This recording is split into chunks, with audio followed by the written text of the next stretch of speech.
ഇനി ശ്രീ ശങ്കരാചാര്യരുടെ കൃതികളെ വ്യാഖ്യാനിക്കുന്ന ശങ്കരസ്തോത്രാമൃതമാണ്. യൗവനത്തിലെത്തിയപ്പോൾ ബാല്യകൗമാരത്തിലെ ക്ലേശങ്ങളെല്ലാം വിസ്മരിക്കുന്നു. യൗവനത്തിലാകട്ടെ വിഷയങ്ങളാകുന്ന 5 പാമ്പുകൾ മർമ്മസന്ധികളിൽ കടിക്കപ്പെട്ട് വിവേകം നഷ്ടമാകുന്നു.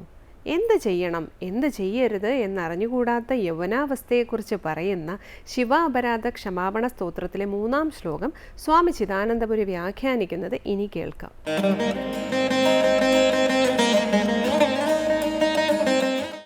ഓം ഗുരുർബ്രഹ്മാ ഗുരുർവിഷ്ണു ഗുരുർദേവോ മഹേശ്വരഃ ഗുരു സാക്ഷാത് പരം ബ്രഹ്മ തസ്മൈ ശ്രീ ഗുരവേ നമഃ. ഓം സദാശിവസമാരംഭാം ശങ്കരാചാര്യമധ്യമാം അസ്മദാചാര്യപര്യന്താം വന്ദേ ഗുരുപരമ്പരാം. ശ്രീ ശങ്കരകൃതികളിൽ ശിവാപരാധ ക്ഷമാപണ സ്തോത്രം, അതിലെ 2 ശ്ലോകങ്ങളാണ് നമ്മൾ ശ്രദ്ധിച്ചത്. അമ്മയുടെ ഗർഭപാത്രത്തിൽ കിടക്കുമ്പോഴും പിന്നീട് ശൈശവ ബാല്യദശകളിലും താൻ അനുഭവിച്ച വിവിധങ്ങളായ ദുഃഖങ്ങളെ ക്ലേശങ്ങളെ ഓർമ്മിച്ചുകൊണ്ട് അതിന് കാരണങ്ങളായ അപരാധങ്ങളൊക്കെ ക്ഷമിക്കപ്പെടേണ്ടതാകണേ എന്ന് പ്രാർത്ഥിച്ചു. തുടർന്ന് 3-ാം ശ്ലോകം, പ്രൗഢോഹം യൗവനസ്ഥോ വിഷയവിഷധരൈ പഞ്ചഭിർമർമ്മസന്ധൗ ദഷ്ടോ നഷ്ടോ വിവേകഃ സുതധനയുവതീ സ്വാദു സൗഖ്യേ നിഷണ്ണഃ ശൈവീ ചിന്താവിഹീനം മമ ഹൃദയമഹോ മാനഗർവാധിരൂഢം ക്ഷന്തവ്യോ മേ പരാധഃ ശിവ ശിവ ശിവ ഭോ ശ്രീമഹാദേവ ശംഭോ. പ്രൗഢോഹം യൗവനസ്ഥോ വിഷയവിഷധരൈഃ പഞ്ചഭിർമർമ്മസന്ധൗ ദഷ്ടോ നഷ്ടോ വിവേകഃ സുതധനയുവതീ സ്വാദു സൗഖ്യേ നിഷണ്ണഃ ശൈവീ ചിന്താവിഹീനം മമ ഹൃദയമഹോ മാനഗർവാധിരൂഢം ക്ഷന്തവ്യോ മേ പരാധഃ ശിവ ശിവ ശിവ ഭോ ശ്രീമഹാദേവ ശംഭോ. പ്രൗഢോഹം യൗവനസ്ഥഃ, അങ്ങനെ ബാല്യാവസ്ഥ കഴിഞ്ഞു യൗവനസ്ഥനായി, പ്രൗഢനായി. പ്രൗഢൻ വളർന്നവൻ, വളർന്നു വലുതായി. എന്നിട്ട് യൗവനാവസ്ഥയിലെത്തി. യൗവനസ്ഥഃ, യൗവനത്തിൽ നിലകൊള്ളുന്നവൻ. അപ്പോഴോ വിഷയവിഷധരൈഃ പഞ്ചഭിഃ മർമ്മസന്ധൗ ദഷ്ടഃ.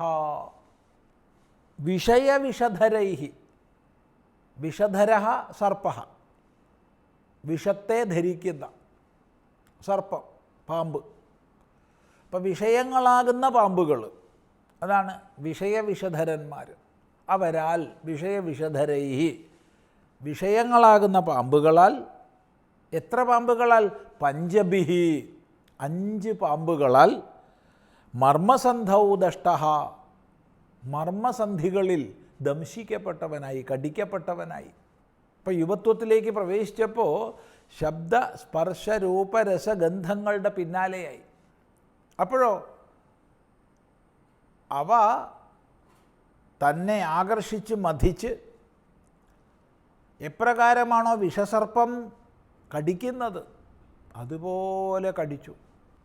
ഇപ്പം ശബ്ദസ്പർശ രൂപരസഗന്ധങ്ങളാൽ, വിഷയങ്ങളാൽ ബന്ധിക്കപ്പെട്ടു. ഈ 5 വിഷയങ്ങളും 5 സർപ്പരൂപത്തിൽ മർമ്മദേശങ്ങളിൽ കടിച്ചു. നഷ്ടോ വിവേക, വിവേകം നഷ്ടമായി. ആ സർപ്പദംശം ഏറ്റു കഴിഞ്ഞപ്പോൾ വിവേകം നഷ്ടമായി. ഇപ്പോൾ സാധാരണ പാമ്പിൻ്റെ കടിയേറ്റ് ഓർമ്മ നഷ്ടപ്പെടുന്നു, ബോധക്ഷയം വരുന്നു. അതുപോലെ ഇവിടെ വിഷയസർപ്പങ്ങളുടെ കടിയേറ്റ് വിവേകം നഷ്ടപ്പെടുന്നു. നഷ്ടോ വിവേക, എന്ത് ചെയ്യണം എന്ത് ചെയ്യരുത് എന്നുള്ള വിവേകമെല്ലാം നഷ്ടമായി പോകും. വിഷയങ്ങളാൽ ബാധിക്കപ്പെട്ടാൽ. പിന്നെ വെറും വിഷയങ്ങളുടെ മേഖലയിലേക്കുള്ള പ്രവൃത്തി മാത്രമേ ഉണ്ടാവുള്ളൂ. അങ്ങനെ വിവേകം നഷ്ടപ്പെട്ടു. പിന്നെയോ സുതധന യുവതി സ്വാദുസൗഖ്യേ നിഷണ്ണ. സുതധന യുവതി സ്വാദുസൗഖ്യേ. മക്കൾ, സുതന്മാർ, മക്കളെപ്പറ്റിയുള്ള ചിന്ത, മക്കൾക്കായിക്കൊണ്ടുള്ള, മക്കളിലുള്ള അത്യാസക്തിയും മമത്വവും, അതുപോലെ ധനപ്രാപ്തി, കൂടുതൽ കൂടുതൽ ധനം പ്രാപിക്കണമെന്നുള്ള അത്യാഗ്രഹം, മറ്റെല്ലാ പുരുഷാർത്ഥങ്ങളെയും മറന്നുകൊണ്ട് ധനസഞ്ചയത്തിന്, അങ്ങനെ സമ്പാദിച്ച ധനത്തെ സംരക്ഷിക്കുന്നതിന് അതിൽ അഭിമാനം പൂണ്ട്, അങ്ങനെ മക്കൾ, ധനം, പിന്നെ യുവതി, എപ്പോഴും മനസ്സ് യുവതികളിലാണ്. തരുണസ്താവ് തരുണീസക്ത. തരുണനായിരിക്കുമ്പോൾ തരുണിയിൽ തന്നെയാണ് ആസക്തനായിരിക്കുന്നത്. മറ്റു ചിന്തകളൊന്നുമില്ല. എപ്പോഴും യുവതികളെക്കുറിച്ച് ചിന്തിക്കുക, യുവതികളുടെ സാന്നിധ്യം ആഗ്രഹിക്കുക. അങ്ങനെ യുവതികളിൽ പെട്ട ചിന്തയോടുകൂടി. പിന്നെ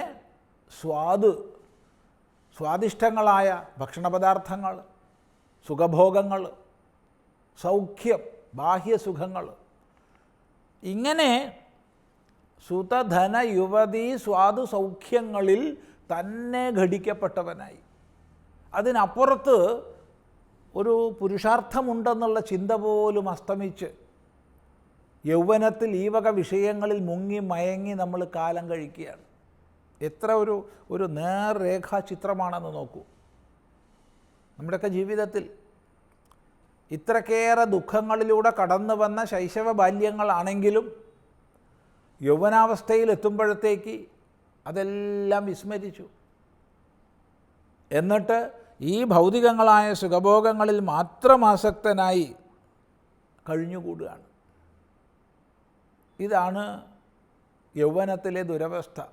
അതിൻ്റെ പരിണാമമോ അതാണ് പറയുന്നത്, ഭഗവാനെ അവിടത്തെക്കുറിച്ചുള്ള വിചാരം ഒട്ടും ഇല്ലാതായി എന്ന്. ആ ഭാഗം നമുക്ക് അടുത്ത പ്രാവശ്യം ശ്രദ്ധിക്കാം.